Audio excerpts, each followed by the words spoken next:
প্রিয় দর্শক, আমন্ত্রণ জানাচ্ছি সবাইকে চ্যানেল 24 এর নিয়মিত স্বাস্থ্য বিষয়ক আয়োজন সুস্থ থাকুন প্রতিদিনে।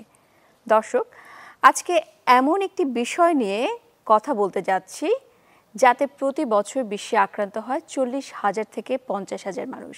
নামটি হচ্ছে সার্কোমা। রোগটি এই নামটি আপনাদের কাছে স্বল্প পরিচিত হলেও এতে আমাদের দেশে যদি বলি তাতে প্রায় 15% শিশু আক্রান্ত হচ্ছে। এই কারণে জুলাইকে এই সার্কোমা সচেতনতামূলক মাস হিসেবে পালিত করা হয়। এবং কথা বলতে আজকে আমরা আমন্ত্রণ জানিয়েছি এই বিষয়ের একজন বিশেষজ্ঞ। আমাদের সাথে আছেন ডাক্তার মোহাম্মদ একরামুল হক জোয়ারদার, ক্যান্সার বিশেষজ্ঞ সার্জন হিসেবে আছেন জাতীয় ক্যান্সার গবেষণা ইনস্টিটিউট ও হাসপাতালে। আপনাকে স্বাগত জানাচ্ছি আমাদের এই অনুষ্ঠানে। আপনাকে স্বাগতম এবং সবাইকে শুভ সকাল। দর্শক, আমরা আজকে সার্কোমা নিয়ে কথা বলতে যাচ্ছি। এ নিয়ে আপনাদের যে কোনো প্রশ্ন কিন্তু আপনারা করতে পারেন সরাসরি স্ক্রলে দেওয়া নাম্বারটিতে কল করে। তাহলে আমরা চলে যাই আমাদের আজকের আলোচনায়। সার্কোমা এই শব্দটি একটু অপরিচিত বা বলা হয় স্বল্প পরিচিত। আসলে এই রোগটি কি? Thank you. সার্কোমা প্রথমতই বলি যে এটি একটি রেয়ার ক্যান্সার। এটা টোটাল যে ক্যান্সার আছে তার ভিতরে এটি মাত্র 1% ওয়ার্ল্ড ওয়াইড, এবং আমাদের বাংলাদেশে এটি সাধারণত 1 থেকে 2% মানুষের হয়ে থাকে। তো সার্কোমা আসলে এটি কানেকটিভ টিস্যুর থেকে অ্যারাইজ করে থাকে। কানেকটিভ টিস্যু মিনস আমাদের শরীরে যে বোনস আছে, দেন মাসেল, ফ্যাট এবং ব্লাড ভেসেল, নার্ভ, এই জাতীয় যে কানেকটিভ টিস্যু দিয়ে আমাদের শরীর গঠিত, এই কানেকটিভ টিস্যুতেই যে ক্যান্সার অ্যারাইজ করে সেটাকে সাধারণত আমরা সার্কোমা বলে থাকি। আচ্ছা, এই যে আপনি বললেন যে বিভিন্ন ধরনের অঙ্গ প্রত্যঙ্গে হচ্ছে, আমাদের দেশে সাধারণত কাদের বেশি হচ্ছে এবং কেন হচ্ছে? আচ্ছা, এটি শুধু আমাদের দেশে না, সারা পৃথিবীতেই সার্কোমা সাধারণত বাচ্চাদেরকে একটু বেশি হয়ে থাকে। বিকজ বাচ্চাদেরকে যদি আমরা বলে থাকি, আপনি বলেছেন যেমনটি যে 15%-এর মতো অলমোস্ট, বাট অ্যাডাল্টদের ক্ষেত্রে এটি 1% বা লেস দ্যান 1%। সো মানে চাইল্ড বা যারা একটু মানে অ্যাডোলেসেন্ট তাদের ক্ষেত্রে এটি বেশি হয়ে থাকে। আমরা তো সবসময় ভাবি যে শিশুদের ক্ষেত্রে এরকম কিছু হয় না, বা শিশু কিশোরদের ক্ষেত্রে ক্যান্সার একটু অপেক্ষাকৃত কম হয় এবং এটি সাধারণত বয়স্কদেরই রোগ। তাহলে এই সার্কোমা হঠাৎ করে শিশুদের ক্ষেত্রে বেশি হচ্ছে, এবং যদিও হয়ে থাকে তাহলে কিভাবে বুঝবে যে সার্কোমা হতে পারে? আচ্ছা, সার্কোমা সাধারণত বাচ্চাদের যদি আমরা বলে থাকি তাহলে কিছু কিছু সার্কোমা আছে যেমন যেটি সাধারণত 16 বছর পর্যন্ত হয়ে থাকে, বা কিছুটা 10 থেকে 20 বছর পর্যন্ত যে বাচ্চারা আছে, ইভেন কিছু আছে যে আরও কম বয়সী যে বাচ্চাগুলো আছে সেগুলোরও সাধারণত এই সার্কোমা হয়ে থাকে। তার ভিতরে যদি আমরা ইন জেনারেল বলি, সার্কোমার সাধারণত কোনো কারণ কিন্তু ওইভাবে নাই, বাট কিছু রিস্ক ফ্যাক্টর আছে যেগুলোকে আমরা বিহাইন্ড দ্য কজ চিন্তা করে থাকি। যেমন বাচ্চাদের ক্ষেত্রে কিছু জেনেটিক সিনড্রোম আছে, যেমন লি ফ্রামেনি সিনড্রোম বা নিউরোফাইব্রোমেটোসিস টাইপ 1, এই জাতীয় কিছু সিনড্রোমের কারণে হতে পারে। এছাড়া বাচ্চাদের যে আমাদের গ্রোয়িং এজে সাধারণত বোনসগুলা একটু র্যাপিডলি গ্রো করে, শুধু বোনস না, শরীরের সব টিস্যুগুলো সাধারণত র্যাপিডলি গ্রো করে, এটি একটি কারণ হইতে পারে। তাছাড়া যদি প্রিভিয়াসলি কেউ কোনো কারণে রেডিওথেরাপি নিয়ে থাকে তাহলে পরবর্তীতে তার কিন্তু একটি সার্কোমা হতে পারে। সাধারণত এই কারণগুলোই আমরা বাচ্চাদের ক্ষেত্রে মানে চিন্তা করে থাকি বা হয়ে থাকে। তাহলে একজন অভিভাবক কি করে বুঝবে যে তার বাচ্চার ক্ষেত্রে এই ধরনের রোগ হতে পারে? কি ধরনের উপসর্গ সাধারণত দেখা যায়? এখানে একটি কথা বলে রাখি যে মোস্ট অফ দ্য টাইম বাচ্চারা খেলতে গেছে বা কোথাও একটু আঘাত পেয়েছে, হ্যাঁ, তখন সে একটা জায়গাতে নোটিশ করলো যে আমার এইখানে একটু ব্যথা পাচ্ছি, হ্যাঁ, তো বাবা মারা কি মনে করে? বাবা মারা মনে করে যে খেলতে গিয়ে ব্যথা পেয়েছে, বা গ্রোয়িং এজে সাধারণত ব্যথা হয়েই থাকে, হ্যাঁ, এটা কিন্তু একটি লক্ষণ হতে পারে, হ্যাঁ।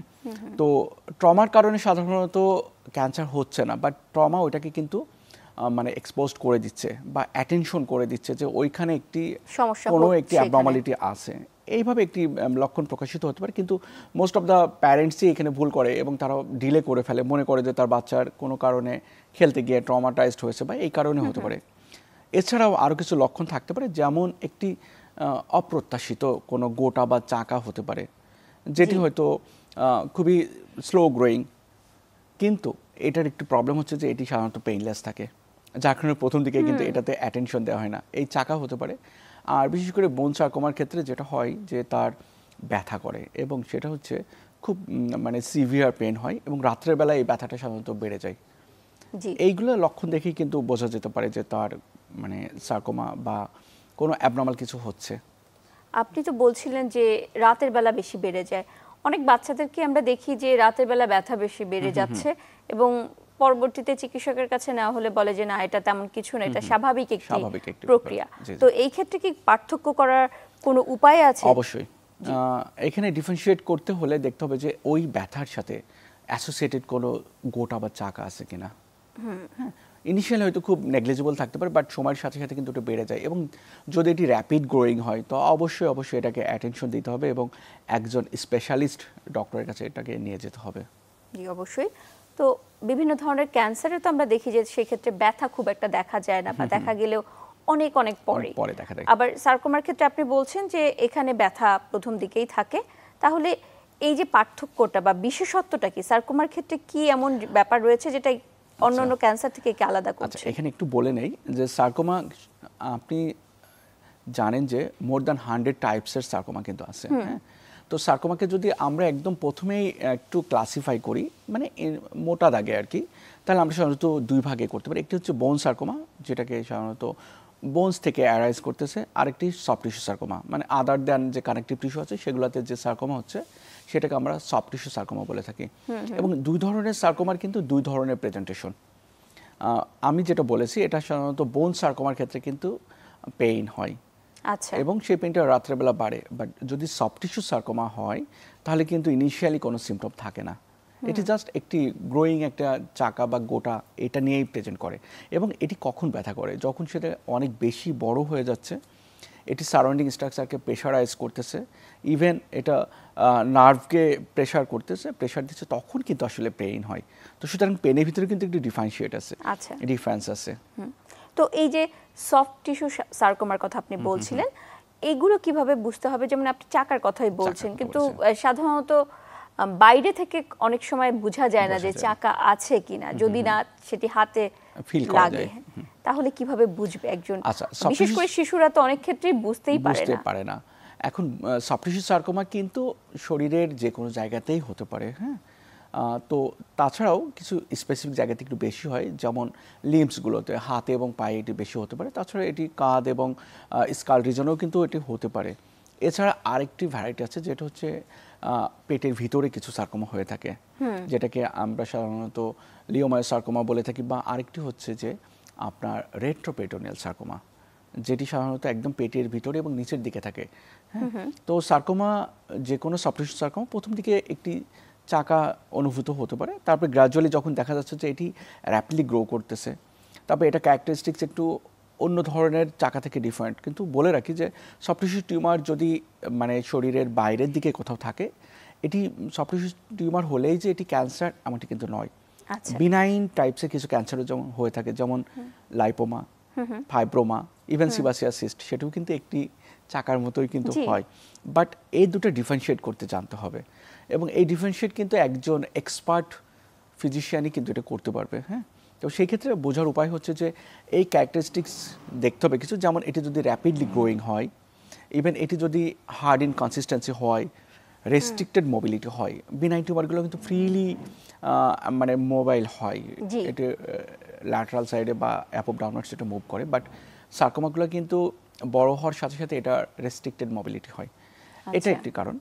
আর তাছাড়া একজন, যেটা বললাম যে এক্সপার্ট ফিজিশিয়ান, সে তার ক্লিনিক্যাল এক্সামিনেশন করে কিন্তু ডিফারেন্সিয়েট করতে পারে যে it is benign tumour or malignant tumour. জি অবশ্যই। তো আমরা যেটা দেখি যে আপনি কিছুক্ষণ আগেই বলছিলেন যে লাইপোমা বা সেবাসিয়াস সিস্ট ইত্যাদিগুলোর ক্ষেত্রে সাধারণত কোনো সমস্যা হয় না, একটি চাকা আস্তে আস্তে বড় হতে থাকে, বা কারো কারো ক্ষেত্রে অনেক বছর ধরে বড় খুব একটা হয় না। অনেকেই কিন্তু এরকমই ভাববে যে এরকম ধরনের আমরা একটা চিত্র এতদিন বা এতক্ষণ ধরে পাচ্ছিলাম যে এরকম একটি অবস্থা। তো যদি এইরকম কোনো চাকা শরীরে দেখা যায়, তাহলে একজন রোগী বা রোগীর অভিভাবকের কি করণীয় ওই মুহূর্তে? আচ্ছা, যেমনটি বলছিলাম যে প্রথমত ওই চাকাটাকে অবজার্ভ করতে হবে, এবং আমি যে ক্যারেক্টারিস্টিক্সগুলোর কথা বললাম, যদি এটি আসলে ম্যালিগন্যান্ট টাইপের ক্যারেক্টারিস্টিক্সের সঙ্গে মিলে যায়, তাহলে একজন এক্সপার্ট ফিজিশিয়ান বা একজন সার্জনের কাছে যাবে। অনেক সময় দেখা যাচ্ছে যে সার্জনরাই কিন্তু এটাকে ভালো বুঝতে পারে, বিকজ এগুলো সার্জনদের কাছে বেশি আসে। এক্সামিনেশন করে পাশাপাশি কিছু আমরা রিলেভেন্ট ইনভেস্টিগেশন করতে পারি। হ্যাঁ, তার ভিতরে প্রথমটি হচ্ছে যে একটি ইমেজিং করতে পারি, লাইক যে আমরা একটা আল্ট্রাসোনোগ্রাফি করতে পারি যদি সারফেসে কোথাও হয়ে থাকে। আর যদি এটি ইন্ট্রাপেটোনিয়াল বা পেটের ভিতরে হয়ে থাকে, সেই ক্ষেত্রে আমরা এমআরআই অথবা সিটি স্ক্যান করতে পারি। করে ইমেজ আমাদেরকে একটি ধারণা দিল যে ইমেজেও কিন্তু রেডিওলজিক্যাল কিছু ক্যারেক্টারিস্টিক্স থাকে। সেক্ষেত্রে ক্যাপসুল ইনটেক আছে নাকি ব্রিজ হয়ে গেছে, এবং এটার সাইজটাও একটু চেঞ্জ হয়ে যায়, হ্যাঁ, বা কনসিস্টেন্সিও কিন্তু আমাদেরকে ইমেজিং আরও স্পেসিফিকভাবে বলতে পারে। সেটা একটি গেল যে আমরা একটি ধারণা পেলাম, কিন্তু মোর কনফার্মেটরি যেটি করা উচিত সেটা হচ্ছে এখান থেকে একটি বায়োপসি নেওয়া। জি অবশ্যই। সেটা হতে পারে যে কোরকার বায়োপসি, বা সারফেসে হলে এবং ছোট হলে সেটা এক্সিশনাল বায়োপসিও কিন্তু আমরা করে কিন্তু এটাকে কনফার্ম হতে পারি। জি, সেটি তো অবশ্যই একজন চিকিৎসক পরামর্শ দিবে যে কোন ধরনের পরীক্ষা করতে হবে, বায়োপসি করতে হবে। একটু পিছন দিকে আসতে চাই যে কোনো ক্যান্সারের ক্ষেত্রে বলা হয় যে কিছু কিছু ক্যান্সারের ক্ষেত্রে বংশের একটি ব্যাপার রয়েছে, কিছু কিছু ক্যান্সার বংশগত, কিছু কিছু বংশের সাথে কোনো সম্পর্ক নেই। সার্কোমার ক্ষেত্রে ব্যাপারগুলো কীরকম? আচ্ছা, সার্কোমার ক্ষেত্রে খুব স্ট্রং ফ্যামিলি হিস্ট্রি ওইভাবে নাই, কিন্তু কিছু জেনেটিক সিনড্রোম যেগুলো আমি আগে মেনশন করেছি, যেমন লি-ফ্রামানি সিনড্রোম, নিউরোফাইব্রোমেটোসিস টাইপ 1, হ্যাঁ, এই সিনড্রোমগুলো যদি ফ্যামিলি মেম্বার্স কারো থেকে থাকে তাহলে সেটা কিন্তু তার নেক্সট জেনারেশনের ভিতরে স্প্রেড করতে পারে। তো সেক্ষেত্রে শুধুমাত্র এই সিনড্রোমগুলো থাকলেই কিন্তু এটি মানে পারিবারিকভাবে যেতে পারে। বাট অন্য ক্যান্সারের ক্ষেত্রে যেমন আরও বেশি স্ট্রং ফ্যামিলি হিস্ট্রির কারণে স্ট্রংলি সেগুলো হয়ে থাকে, এবং তাদেরকে আমরা খুব বেশি করে অ্যাসিওর করি যে স্ক্রিনিং করার জন্য, হ্যাঁ, কিন্তু সার্কোমার ক্ষেত্রে আসলে এমন ঠিক খুব একটা নয়। তার মানে স্ক্রিনিং এ খুব একটা প্রয়োজনীয়তা এখানে নেই, রোল এখানে নাই।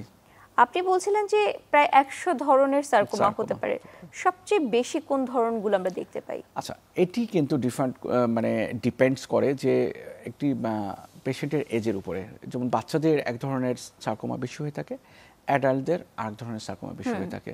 তো সব থেকে কমন সার্কোমা যেটা, সেটি আসলে অস্টিওসার্কোমা, লাইক বোনের যে সার্কোমা সেটি আসলে কমন।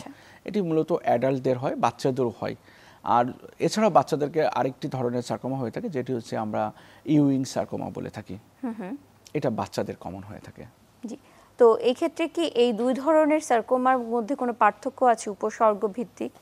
অস্টিওসার্কোমার যেমন এটি আসলে লিম্বসগুলোতে সব থেকে বেশি হয়, তাছাড়া আমরা বলেছি কাঁধে এবং অ্যারাউন্ড দ্য মানে আই এই রিজনে সাধারণত হতে পারে। তাছাড়া এটি আমাদের রিব কেস যেটা আছে, আই থিঙ্ক থোরাসিক কেস, এগুলোতে হতে পারে, বা পেলভিক রিজনও হতে পারে। অস্টিওসার্কোমা মানে বিভিন্ন ধরনের হাড়ে হচ্ছে, অস্টিওসার্কোমা মূলত বোনসে হয়ে থাকে, এবং এটা বাচ্চাদের ক্ষেত্রে বা এদের ক্ষেত্রে, বড়দের ক্ষেত্রে এটি সাধারণত লং বোনের সার্কোমা বেশি কমনলি হয়, এবং সেটা দেখা যাচ্ছে যে অ্যারাউন্ড দ্য নি, অ্যারাউন্ড দ্য এলবো, মানে গ্রোয়িং এন্ড যেগুলো থাকে সেগুলোতে সাধারণত বেশি হয়ে থাকে। সেটি বাইরে থেকে দেখা যেতে পারে, হ্যাঁ। আর এটি হার্ড একটি মানে এবং বোনসের সাথে অ্যাটাচ থাকে।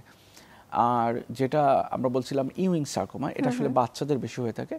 এটি দুইভাবেই হতে পারে, এটা বোনসেরও ইউইং সার্কোমা হতে পারে, এবং এটিও কিন্তু গ্রোয়িং এন্ডে হয়। এছাড়া এক্সট্রা ওশিয়াস যেটা আমরা বলে থাকি, লাইক বোনসের বাইরেও কিন্তু ইউইং সার্কোমা হতে পারে। আচ্ছা, আমরা এই নিয়ে আরো কথা শুনবো। একজন দর্শক আছেন আমাদের সাথে। যে দর্শক, আপনার নামটি বলুন এবং পরিচয় দিয়ে প্রশ্নটি করুন। জি, আমি ফারজানা আক্তার বলছিলাম উত্তরা থেকে। আমার যে প্রশ্নটি সেটা হচ্ছে যে আমার মাথায় 18 সালে সিটি স্ক্যান করার পরে মিননজাইমা ছোট্ট একটা টিউমার মতো ধরা পড়েছে। আমি ডাক্তার সাহেবের সাথে যখন যোগাযোগ করলাম, নিউরো সার্জন, উনি জানালেন যে এটা বিনাইন। হ্যাঁ, জাস্ট আমি শুধু এমআরআই করছি, কিন্তু কোনো ধরনের ঔষধ বা কোনো কিছু না। আমার মাথা প্রায় সময় দেখা যায় যে একটু ঘুরে, হ্যাঁ, একটু ঘুম ঘুম ভাব, বা কোনো তাপে গেলে আমার একটু অসুবিধা হয়। এক্ষেত্রে আমার কি করণীয়? জি দর্শক, আপনার বয়সটা একটু যদি জানান। আমার বয়স 60 এখন। জি আচ্ছা, ধন্যবাদ প্রিয় দর্শক আপনাকে কোশ্চেন করার জন্য। আপনি নিজেই কিন্তু এটির একটি ধারণা আমাদেরকে দিয়ে দিয়েছেন যে এটি মেনিনজিওমা। হ্যাঁ, মেনিনজিওমা সাধারণত একটি বিনাইন টিউমার, এবং এটি সাধারণত আমাদের ব্রেনের যে কাভারিংস থাকে সেই কাভারিংসের যে টিউমার হয়ে থাকে এটি বিনাইন, এই জন্য এটা মেনিনজিওমা। হ্যাঁ, যদি এটি ম্যালিগন্যান্ট হতো তাহলে এটাকে আমরা মেনিনজিওসার্কোমা বলতে পারতাম। হ্যাঁ, তো এটি যেহেতু বিনাইন টিউমার, সেই ক্ষেত্রে যদি আপনার কোনো সিমটম অ্যারাইজ করে না থাকে, যেমন আপনি একটু বলেছেন যে আপনার মাথাটা ঘুরে, বাট যদি এটি আরও বড় হয়ে থাকে তাহলে ইন্ট্রাক্রেনিয়াল প্রেশার রেজ হতে পারে, এবং সেই ক্ষেত্রে আপনার হেডেক হতে পারে, আপনার ইভেন মানে ড্রাউজিনেস আপনি বলেছেন, বাট হেডেক অন্যতম একটি মানে সিমটম। এছাড়া কখনো কখনো আপনার মাথা ভারী ভারী লাগতে পারে। যদি আপনার সিভিয়ার হেডেক হয় এবং যেটি সাধারণত ট্রেডিশনাল ট্রিটমেন্টে কমতেছে না, তখন আপনি আবার চাইলে একটি ব্রেনের এমআরআই করে দেখতে পারেন যে আসলে এটি প্রিভিয়াসলি যে সাইজ ছিল এখন সে সাইজ থেকে এটি বড় হচ্ছে কিনা, এটি আপনি করে দেখতে পারেন। আর যদি সিভিয়ার সিমটম হয় তাহলে অবশ্যই আপনি আবারও একজন নিউরোসার্জনের পরামর্শ নিন, কারণ একজন নিউরোসার্জনই আপনাকে এটি আরও ভালোভাবে এক্সপ্লেন করতে পারবে। আশা করি আপনি আপনার অ্যান্সার পেয়েছেন। ধন্যবাদ আপনাকে। ধন্যবাদ দর্শক। আমরা আবার চলে যাচ্ছি আমাদের আলোচনায়। আমরা শুনছিলাম যে সার্কোমা কাদের কাদের হচ্ছে বেশি এবং কি কি ধরন হচ্ছে। তো আমরা ইয়ং সার্কোমা নিয়ে কথা শুনছিলাম। তো এই ধরনের সার্কোমা যদি হয়ে থাকে তাহলে কি একই রকম পদ্ধতি থেকে তাকে ডায়াগনোসিস করতে হবে কিনা? আচ্ছা, ডায়াগনোসিস মোটামুটি একই রকম, যেমন আমরা ক্লিনিক্যাল এক্সামিনেশন, দেন কিছু ইমেজিং এবং একটি বায়োপসি, যেটা আমরা সাধারণত কোর বায়োপসি করে থাকি। এবং এখানে নিয়ে আমি একটু কথা বলতে চাই, আমি সাধারণত যে কোনো প্ল্যাটফর্মে গেলে এটা বলেই, সেটা হচ্ছে যে আমাদের কোনো একজন পেশেন্ট সাধারণত একজন সার্জনের কাছে গেলে বা ফিজিশিয়ানের কাছে গেলে সবাই কমনলি একটি এফএনএসি সাজেস্ট করে দেয়, যেটি হচ্ছে ফাইন নিডল অ্যাসপিরেশন সাইটোলজি। এখানে কি করা হয় যে চিকন একটি সুচ দিয়ে ওখান থেকে রস নেওয়া হয়, যেটা থেকে সাধারণত ম্যাক্সিমাম সেল আসে। সেটা থেকে আমাদেরকে একটি সাজেস্ট করে দেয় যে সাজেস্টিভ অফ অথবা কম্প্যাটিবল উইথ কার্সিনোমা বা সার্কোমা। হ্যাঁ, কিন্তু আমরা এখানে স্পেসিফিক কোনো ডায়াগনোসিস পাই না। আমরা যারা ক্যান্সার সার্জন আসছি বা যারা ক্যান্সার নিয়ে ডিল করে, আমাদের প্রিফার্ড বায়োপসি টেস্ট হচ্ছে কোর বায়োপসি। জি, বিকজ একটি কোর বায়োপসি থেকে আমরা কোর অফ টিস্যু নিতে পারি, যেটা একদম অ্যাজ লাইক অ্যাজ আমরা এক্সিশনাল বা ইনসিশনাল বায়োপসি করে যে টিস্যু নেই, মোটামুটি ওই ধরনের টিস্যু আমরা পাই। এবং এটা থেকে কিন্তু আমরা ওটি কী ধরনের ক্যান্সার সেটা আমরা জানতে পারি, তার সিভিয়ারিটি লাইক গ্রেড আমরা জানতে পারি। ইভেন ক্যান্সার, আপনারা জানেন যে ক্যান্সারের ট্রিটমেন্ট এখন অনেক আধুনিকতম চিকিৎসা এসছে এবং ডায়াগনোসিসের ক্ষেত্রেও কিন্তু অনেক অ্যাডভান্স। যেমন আমরা ক্যান্সারের সাবটাইপসগুলো কিন্তু জানতে পারি এবং এই সাবটাইপসের উপরেই কিন্তু আমাদের ক্যান্সারের ট্রিটমেন্ট ডিপেন্ডস করে থাকে।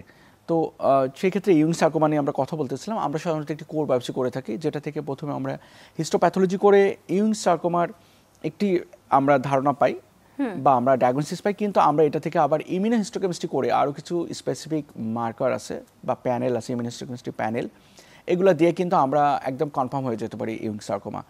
এবং সেক্ষেত্রে ইয়ং সার্কোমা যদি খুব আর্লি স্টেজ হয়ে থাকে তাহলে আমরা সাধারণত সার্জারি করে ট্রিট করে থাকি। কিন্তু অধিকাংশ ক্ষেত্রেই আমাদের দেশের পার্সপেক্টিভ যেটা হয়, বাবারা বা বাচ্চারা সাধারণত ডিলে করে আমাদের কাছে চলে আসে, যখন সাধারণত দেখা যায় এটি অ্যাডভান্স স্টেজে চলে যায়। হ্যাঁ, এবং আমি সিমটমের ক্ষেত্রে আরেকটি মেনশন করতে চাই, যেমন হচ্ছে আমি যেগুলো বলেছি ওগুলো কিন্তু সব লোকালাইজ সিমটম, বাট এটা অনেক ক্ষেত্রে কিন্তু ডিস্ট্যান্ট মেটাস্টাসিস হয়ে যায় এবং এই সার্কোমাগুলো খুব কমনলি লাংস মেটাস্টাসিস হয়। সেক্ষেত্রে দেখা যাচ্ছে তার লাংসের কিছু সিমটম থাকে, যেমন রেসপিরেটরি ডিস্ট্রেস থাকে বা কখনো চেস্ট পেইন থাকে বা কখনো কাফিং আউট ব্লাডও কিন্তু হয়, কাশির সাথে রক্ত যায়। তো সেই ক্ষেত্রে দেখা যাচ্ছে যে আমাদের এখানে অ্যাডভান্স স্টেজেই কিন্তু বেশি আসে। তো ইয়ং সার্কোমা যেমনটি আমরা বলছিলাম যে ওখানে কিন্তু আমাদের প্রথমেই দেখা যাচ্ছে কেমোথেরাপি দিয়ে হ্যাঁ টিউমারটাকে আবার অ্যাসেস করা হয় যেটা অপারেবল কি না। তখন যদি এটি লোকালাইজড হয় তখন কিন্তু আমরা আসলে তাদের সার্জারি সাজেস্ট করে থাকি। জি, ধন্যবাদ। আপনি বলছিলেন যে এগুলো ছড়াতে পারে বা বিভিন্ন জায়গা দূরবর্তী স্থানে ছড়াচ্ছে, সব ধরনের সার্কোমা কি এরকম ভাবে ছড়াতে পারে? আচ্ছা, এইখানে একটু বলি, সার্কোমা কিন্তু নরমাল কার্সিনোমার মতো না। সার্কোমার ক্ষেত্রে সাধারণত ক্যান্সারের ক্ষেত্রে যেটা হয়, সাধারণত লিম্ফ্যাটিক স্প্রেড বেশি হয়ে থাকে, বিশেষ করে বিভিন্ন লোকালাইজ বা তার সারাউন্ডিং যে ড্রেনিং লিম্ফ নোডগুলো থাকে, সাধারণত সেই লিম্ফ নোডে কিন্তু এটা কমনলি যেয়ে থাকে কার্সিনোমার ক্ষেত্রে। সার্কোমা সাধারণত লিম্ফ নোডে খুব কম, মানে হাতে গোনা কয়েকটি সার্কোমা সাধারণত নিয়ার বাই লিম্ফ নোডসে যায়, কিন্তু অধিকাংশ সার্কোমা সাধারণত ব্লাডের মাধ্যমে মেটাস্টাসিস হয়। তো সেই ক্ষেত্রে সার্কোমাগুলো সাধারণত মেটাস্টাসিস হয়, কিন্তু সেটা লিম্ফ নোডের মাধ্যমে না, মানে অন্যভাবে। তার মানে কি এটি আরো দ্রুত ছড়ায় নাকি আরো আস্তে আস্তে ছড়ায়? না, সার্কোমা কার্সিনোমার থেকে বলা যায় যে কম্পারেটিভলি একটি মানে ধীর গতিতে ছড়ায় সাধারণত। আচ্ছা, তো এই সার্কোমা নিয়ে আমরা কথা বলছি, সার্কোমা নিয়ে সচেতনতা বৃদ্ধি করার চেষ্টা করা হচ্ছে। তো প্রথমেই যেই ব্যাপারটি সবাই প্রশ্ন করে, যখন এক ধরনের এই আপনি প্রথমেই বলছিলেন যে একটি রেয়ার ডিজিজ, রেয়ার যখন আসে তখনই কিন্তু সবাই ভাবে যে এটি কি আমাদের দেশে চিকিৎসা হবে কি হবে না, আমাদের কি কোথাও যেতে হবে কিনা। সার্কোমার ক্ষেত্রে বর্তমানে বাংলাদেশের কি অবস্থা? চিকিৎসা কি সম্ভব আমাদের দেশে সম্পূর্ণ? আমি সবাইকে মানে খুব লাউডলি জানাইতে চাই, সার্কোমা যদিও একটু রেয়ার ডিজিজ, বাট আমাদের দেশে কিন্তু চিকিৎসা ব্যবস্থা এখন অনেক উন্নত হয়েছে। আমি একটু সিনারিও বলি যে আজ থেকে হয়তো কয়েক বছর আগেই সার্কোমা তো আমি বলেছি যে আমাদের লিমসে বেশি হয়ে থাকে, যেমন আমাদের পায়ে বা হাতে সাধারণত কমনলি হয় এবং বাচ্চাদের হয়। আগে দেখবেন যে ক্যান্সার হলেই ওই বাচ্চাটির দেখা যেত যে অ্যাম্পুটেশন করে ফেলতে হতো। জি, হ্যাঁ, অ্যাম্পুটেশন মিনস আমি আমার দর্শকদের বলি যে হাত বা পা সাধারণত কেটে ফেলতে হতো বাংলায় যদি যেটা আমরা বলি। হ্যাঁ, তো তাতে কি হলো, ওই বাচ্চাটা সে সাইকোলজিক্যালি খুবই ডিস্টার্বড হয়ে গেল। ইভেন সব থেকে বেশি কষ্ট পেল তার প্যারেন্টস, জি, কারণ সন্তান প্রত্যেক বাবা মার কাছে অনেক আদরের। হ্যাঁ, তো প্যারেন্টস কি করে যে খুব বিমর্ষ হয়ে যায় যে আমার বাচ্চার ক্যান্সার হলো, পা কেটে ফেলতে হলো, হাত কেটে ফেলতে হলো। কিন্তু এখন সিনারি কিন্তু পুরো চেঞ্জড। এখনকার সময়ে কিন্তু সার্কোমা লিম্সে হলেই কিন্তু আমরা হাত পা কেটে ফেলি না, এখন কিন্তু লিম্ফ সেভিং সার্জারি করা হয়। দ্যাট মিন্স এই পা বা হাতটাকে প্রিজার্ভ করার সর্বোচ্চ চেষ্টা করা হয়। আচ্ছা, লোকাল হলে তো আমরা প্রথমেই সার্জারি করে সেটাকে রিমুভ করে আমরা প্রস্থেসিস ইউজ করি, যেগুলো ইভেন জয়েন্ট, আগে বলো তো যে জয়েন্টে কোনো সার্কোমা হয়েছে সাধারণত জয়েন্ট তো সেভ করা যাবে না। হ্যাঁ, কিন্তু এখন এই জয়েন্টগুলোকে কিন্তু রিপ্লেস করা হচ্ছে প্রস্থেসিস দিয়ে, সেটা আর্টিফিশিয়াল মেটালিক প্রস্থেসিস হতে পারে বা বোন দিয়েও কিন্তু আমরা প্রস্থেসিস করে থাকি। হ্যাঁ, তো সেই ক্ষেত্রে এখন যেটা বলবো যে চিকিৎসা ব্যবস্থা অনেক উন্নত হয়েছে এবং তার একটি প্রস্থেসিস ইউজ করে সে স্বাভাবিক জীবনযাপন করতে পারতেছে অ্যাজ লাইক নর্মাল মানুষের মতো। তো আমাদের দেশে বেশ কিছু মানে স্পেশালাইজ যে সরকারি হসপিটালগুলো আছে এবং কিছু কিছু বেসরকারি হসপিটাল কিন্তু ট্রিটমেন্ট হচ্ছে।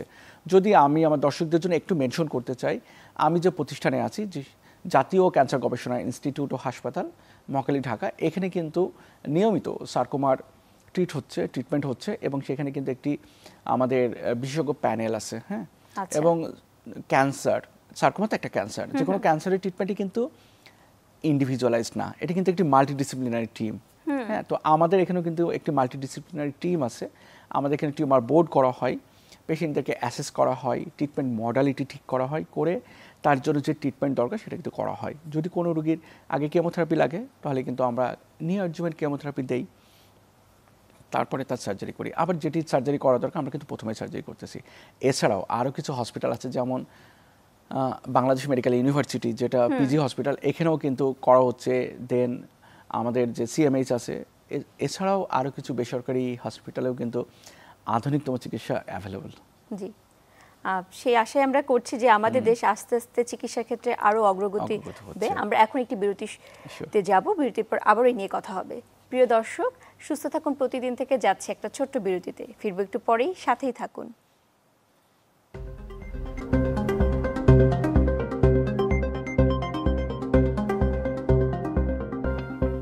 প্রিয় দর্শক, বিরতির পর আবারও স্বাগত জানাচ্ছি সুস্থ থাকুন প্রতিদিনে। আজকে কথা হচ্ছে সার্কোমা, নীরব ক্যান্সার, এই বিষয় নিয়ে। আমাদের সাথে আছেন ডাক্তার মোহাম্মদ একরামুল হক জোয়ারদার। আমরা সার্কোমার বিভিন্ন ধরনের কথা শুনছিলাম যে সার্কোমা কোথায় কোথায় হয়। পেটের ভিতরে সার্কোমা হয়, এই কথাটি আপনি বলছিলেন, সেই ক্ষেত্রে কি করণীয়? আচ্ছা, সবাই মনে করেন যে সার্কোমা মানেই হয়তো বা পেটের মানে শরীরের অন্যান্য জায়গায় সার্কোমা, যেমন হাতে পায়ের সার্কোমা বা চামড়ার সার্কোমা, চামড়ার টিউমার। বাট সার্কোমা কিন্তু পেটের ভিতরেও হয়, আমি এটি মেনশন করেছিলাম।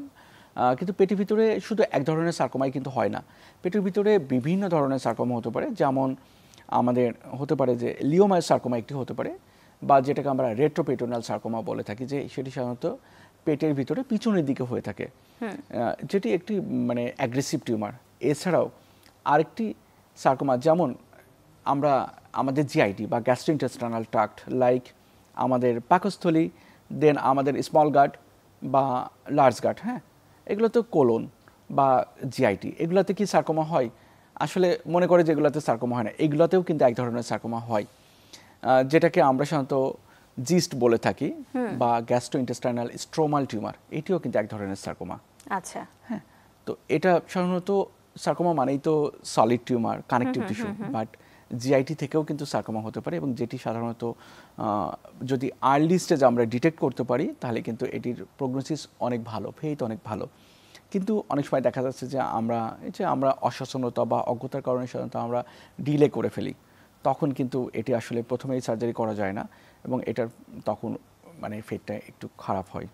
তো প্রথমে যদি সার্জারি করা যেতে পারে অথবা হচ্ছে গিয়ে চিকিৎসা একদম প্রাথমিক অবস্থা থেকে শুরু করা যায়, তাহলে কি থেকে সম্পূর্ণভাবে একজন রোগী সুস্থ হতে পারে কি? হ্যাঁ, সুস্থ হতে পারে। যেমন জিস্টের ক্ষেত্রে যদি আমরা বলে থাকি, জিস্ট আসলে আমি মেনশন করেছি যে স্টোমাক, আমাদের ডিউডেনাম বা স্মল গাট, হ্যাঁ, এগুলোতে বা ইসোফেগাস আমাদের খাদ্য, এগুলোতেও সাধারণত জিস্ট হয়ে থাকে। এবং জিস্ট যদি লেস দ্যান 5 সেন্টিমিটার হয়, আমরা সাধারণত TNM দিয়ে তো একটি স্টেজিং করে থাকি, তো সেক্ষেত্রে যদি এটি 5 সেন্টিমিটার কম হয় এবং আমরা যদি একটি মার্জিন ফ্রি মানে এক্সিশন করতে পারি, হ্যাঁ, সেক্ষেত্রে কিন্তু এটি এবং পরবর্তীতে অ্যাকর্ডিং টু হিস্টোপ্যাথোলজি রিপোর্ট যদি আমরা তার অ্যাডজুভেন্ট থেরাপি যদি লাগে, তাহলে সেটা যদি আমরা দেই, তাহলে কিন্তু জিস্ট মানে 5 বছরের বেঁচে থাকার হার কিন্তু মোর দ্যান 80 to 90%। আচ্ছা, তার মানে তো খুবই আশাব্যঞ্জক একটি খবর এটি। অবশ্যই। এই সার্কোমা থেকে কি পরবর্তীতে আবার কখনো সার্কোমা হতে পারে কিনা? আচ্ছা, সার্কোমা তো অনেক ধরনের আমরা বলেছি, হ্যাঁ, এবং বেশ কিছু সার্কোমা রিকারেন্স রেট অনেক হাই, এবং এই রিকারেন্স রেট ডিপেন্ডস করে সাধারণত তার গ্রেডিং এর উপরে। গ্রেডিং মিন্স তার সিভিয়ারিটির উপরে, আসলে এটি কি হাই গ্রেড বা পলি ডিফারেন্সিয়েটেড কিনা। যদি হাই গ্রেড বা পলি ডিফারেন্সিয়েটেড হয়ে থাকে এবং সেই ক্ষেত্রে দেখা যাচ্ছে রিকারেন্স রেট অনেক হাই হয়ে যায়, এবং কোনো রোগী আছে আমাদের কাছে আসে তার ইভেন 10-12 অপারেশন হয়েছে। আচ্ছা, হ্যাঁ, সেই ক্ষেত্রে রিকারেন্স রেট কিন্তু বেশ কিছু সার্কোমার হাই। তার ভিতরে আমি যদি একটি মেনশন করি, যেমন আনডিফারেন্সিয়েটেড প্লিওমরফিক সার্কোমা যদি আমরা বলি, এটি সাধারণত আমরা প্রথমে বলতেছি আনডিফারেন্সিয়েটেড, এটা রিকারেন্স রেট কিন্তু অনেক হাই। এছাড়া আরও অনেক সার্কোমা আছে যেগুলো রিকারেন্স রেট অনেক বেশি হাই। এসব ক্ষেত্রে তো একটা ভুল বোঝাবুঝি হতে পারে যে আগের চিকিৎসা নিশ্চয়ই সম্পূর্ণ হয়নি বা চিকিৎসায় কোনো ঘাটতি ছিল। এটা হতে পারে, কিন্তু আমরা সাধারণত কাউন্সেলিং করি যে সার্কোমার ক্ষেত্রে যে আমরা যদি কমপ্লিট এক্সিশনও করি, ইভেন মার্জিন ফ্রি এক্সিশন করি, তারপরেও দেখা যাচ্ছে যে রিকারেন্স হইতে পারে, বা অনেক ক্ষেত্রে দেখা যাচ্ছে যে আমরা মেনশন করেছি যে এই সার্কোমার ট্রিটমেন্ট কিন্তু একক কোনো ট্রিটমেন্ট না, এটা বলেছি যে মাল্টিডিসিপ্লিনারি, এবং এই ক্ষেত্রে অগ্রণী ভূমিকা পালন করে সার্জারি, দেন এছাড়াও কেমোথেরাপি, রেডিওথেরাপির কিন্তু অনেক বেশি ভূমিকা আছে। তো এমন হলো যে আমাদের কাছে এই রোগীগুলো আসে যে আমরা এক্সিশন করে দিয়েছি, হ্যাঁ, দেওয়ার পরে সে মনে করলো আল্লাহ তার ক্যান্সার তো ভালো হয়ে গেছে, আর কোনো সিমটম নাই, কোনো কিছু নাই। তার যে এর পরবর্তীতে যে আমরা অ্যাডজুভেন্ট ট্রিটমেন্টের জন্য অ্যাডভাইস করেছিলাম, যেমন তার ক্ষেত্রবিশেষ রেডিওথেরাপি লাগে বা কখনো কেমোথেরাপি লাগে, কিন্তু সে সেগুলো নেয় নাই। এটি একটি কারণ হতে পারে তার রিকারেন্সের। এছাড়া বললাম যে কিছু অ্যাগ্রেসিভ টিউমার থাকে যেগুলোর ক্যারেক্টারিস্টিক্স হচ্ছে আমি যতই এক্সিশন করি রিকারেন্স হইতেই পারে। তো এই ক্ষেত্রে রোগীদেরও সচেতন হইতে হবে যে তারা রেগুলার ফলোআপে আসতে হবে। আমরা কিন্তু ফলোআপের একটি প্রোটোকল দিয়ে দেই, তো অনেক রোগী ফলোআপে আসে না, যার কারণে তারা পরবর্তীতে আসে যে আবার একটি ওই কাটা জায়গাতেই রিকারেন্স নিয়ে চলে এসছে। আচ্ছা, তো এই সার্জারি করার পরে যদি কেমোথেরাপি বা রেডিওথেরাপি দিতে হয়, তাহলে কতদিন পর্যন্ত সাধারণত দিতে হয়? আচ্ছা, এটি ডিপেন্ডস করে যে ওই যে ক্যান্সারের মানে ক্যারেক্টারিস্টিক্সের উপরে, হিস্টোপ্যাথোলজিক্যাল ক্যারেক্টারিস্টিক্সের উপরে, যে এটি আসলে কোন স্টেজে ছিল। আমরা তো স্টেজিং করে থাকি সাধারণত, TNM একটি স্টেজিং, ওয়ার্ল্ড ওয়াইড একটি রিকগনাইজড স্টেজিং সিস্টেম, হ্যাঁ। তো সেক্ষেত্রে আমরা তো ক্লিনিক্যালি একটা স্টেজিং করি, বাট মোর স্পেসিফিক এবং মোর অ্যাপ্রোপ্রিয়েট হচ্ছে প্যাথোলজিক্যাল স্টেজিং। সেটা হচ্ছে যে আমরা অপারেশন করে যে স্পেসিমেনটা আমরা এক্সারসাইজ করে দিচ্ছি, ওই স্পেসিমেন থেকে যে স্টেজিং করা হচ্ছে সেই স্টেজের উপর ডিপেন্ডস করে। তারপরে এটার আসলে সিভিয়ারিটি যেটা হচ্ছে যে তার অ্যাগ্রেসিভনেস যেমন গ্রেডিংয়ের উপর ডিপেন্ড করে। এছাড়া এটি তো লোকালাইজড নাকি অ্যাডভান্সড, এটি এছাড়া নিউরোভাস্কুলার ইনভেশন আছে কি না, তারপরে তার আরও অন্যান্য যে ক্যারেক্টারিস্টিক্সগুলো থাকে হিস্টোপ্যাথোলজিক্যাল সেগুলো আছে কিনা, সেগুলো একটা ব্যাপার। আরেকটি ব্যাপার হচ্ছে যে তার ডিস্ট্যান্ট কোনো মেটাস্টাসিস আছে কিনা। আচ্ছা, এই ধরনের রোগীরা সাধারণত তাহলে কতদিন পর ফলোআপে আসবে? হ্যাঁ, আচ্ছা, এটি সাধারণত একটি ফলোআপ প্রোটোকল আছে। যেমন আমরা সাধারণত নর্মালি যদি বলে থাকি তাহলে প্রথম 2 বছর অ্যাটলিস্ট 3 মান্থস ইন্টারভেল আসা উচিত, তারপরের আরও 3 বছর হয়তো 6 মাস ইন্টারভেল, তারপরে দেন ইয়ারলি তাকে কিন্তু ফলোআপে থাকতে হবে। আচ্ছা, আমরা কথা বলতে বলতে অনুষ্ঠানের শেষ পর্যায়ে চলে এসেছি। বিদায়ের আগে একটু জানতে চাই, এই যে আমরা যে বিষয় নিয়ে আজকে কথা বলছি সার্কোমা, এ নিয়ে তো সচেতনতা অবশ্যই বাড়াতে হবে, এবং বাড়ানোর জন্য আপনার পরামর্শগুলো রোগীদের উদ্দেশ্যে। আচ্ছা, রোগীদের উদ্দেশ্যে এই সচেতনতা বাড়ানোর জন্য আমার প্রথম পরামর্শ হচ্ছে যে কয়েকটি পর্যায়ে বা কয়েকটি স্টেজে আমরা কিন্তু মানে কাজ করতে পারি, সচেতন হতে পারি। যেমন হচ্ছে ব্যক্তি পর্যায়ে, মানে যিনি পেশেন্ট অথবা যার একটি কোনো মানে আনইউজুয়াল আনএক্সপেক্টেড কোনো চাকা বা গোটা বা কোনো কিছু দেখা দিয়েছে, তাহলে উনি নিজে সচেতন হয়ে একজন ডক্টরের কাছে যাবেন। তাহলে দেখা যাচ্ছে যে আর্লি স্টেজেই হয়তো বা ওনার সার্কোমা বা ক্যান্সার যেটা হোক সেটা ডিটেক্ট করা সম্ভব, 1 নম্বর। 2 নম্বর হচ্ছে যে আমরা মানে সামাজিকভাবেও এটা অ্যাওয়ারনেস বাড়াইতে পারি। আমরা সামাজিকভাবে বিভিন্ন কার্যক্রম গ্রহণ করতে পারি। যেমন আমার যে লোকালিটিটা আছে, যে সোসাইটি আছে, সেখানে আমি এটা নিয়ে অ্যাওয়ারনেস বাড়াইতে পারি। দেন অ্যানাদার বড় যে প্ল্যাটফর্ম সেটা হচ্ছে যে এই mass media, electronic media, printed media. আমি এখানে যেটা আছি এই ধরনের মিডিয়াতেও আমরা এটার অ্যাওয়ারনেস বাড়াইতে পারি। আরেকটি খুব ইফেক্টিভ হচ্ছে যে ক্যান্সার জয় যে রোগী আছে তাদের যে এক্সপেরিয়েন্স সেগুলো শেয়ার করা, এবং তারা কিন্তু একজন বেস্ট কাউন্সিলর হতে পারে, কারণ সে নিজে ভিকটিম, সে ক্যান্সার থেকে সার্ভাইভ করেছে। সে যখন কোনো একটি কথা বলবে তখন কিন্তু এই চাক্ষুষ প্রমাণসহ লোকজন কিন্তু সেটা দেখতে পারবে। সেক্ষেত্রে যারা ক্যান্সার সার্ভাইভার তারাও কিন্তু অ্যাওয়ারনেস বাড়াইতে পারে। হ্যাঁ, সর্বোপরি সব জায়গাতে, এবং মানে সরকারিভাবেও যদি আমরা অ্যাওয়ারনেস ডেভেলপ করতে পারি তাহলে কিন্তু এই সার্কোমা থেকে আমরা মানে বেঁচে থাকতে পারি বা আর্লি আমরা ডিটেক্ট করতে পারি। জি অবশ্যই। সর্বোপরি যে কথাটি সবসময় আমরা জানতে চাই যে আমাদের দেশের চিকিৎসা ব্যবস্থা আসলে কতটুকু স্বয়ংসম্পূর্ণ। সার্কোমা চিকিৎসার ক্ষেত্রে যদি ধরা হয় তাহলে আপনি কি বলেন যে এই চিকিৎসার জন্য কি দেশে থাকতেই হবে, নাকি আর একটু ভালো কিছুর জন্য বিদেশে যাওয়ার সুযোগ রয়েছে? আচ্ছা দেখুন, ক্যান্সারের চিকিৎসা আমি প্রথমে মেনশন করেছিলাম, এটা কোনো ব্যক্তিগত চিকিৎসা নয়, মানে আমার নিজের মানে ইচ্ছায় আমি কোনো চিকিৎসা করতে পারি না। ক্যান্সার কিন্তু একটি গাইডলাইন ফলো করে। হ্যাঁ, যেমন আমরা নর্মালি NCCN গাইডলাইন, যেটা ওয়ার্ল্ড ওয়াইড রিকগনাইজড একটি গাইডলাইন, হ্যাঁ, যেটা ন্যাশনাল কম্প্রিহেনসিভ ক্যান্সার নেটওয়ার্ক, যেটা এই গাইডলাইনে কিন্তু একটি প্রোটোকল দেওয়া আছে যে এই ক্যান্সার আমরা কিভাবে ডায়াগনোসিস করব, কিভাবে আমরা স্টেজিং করব, দেন অ্যাকর্ডিং টু স্টেজ এটা ট্রিটমেন্ট। এবং এই ট্রিটমেন্ট কিন্তু আমাদের দেশের এই সার্কোমা ট্রিটমেন্টের সব ফ্যাসিলিটিস কিন্তু অ্যাভেলেবল। যেমন বলেছিলাম যে সার্জারি, আমাদের এখন এক্সপার্ট সার্জন অ্যাভেলেবল। হ্যাঁ, অনেক ক্যান্সার সার্জন আছে এক্সপার্ট, আমরা নিয়মিত সার্কোমার অপারেশন করতেছি।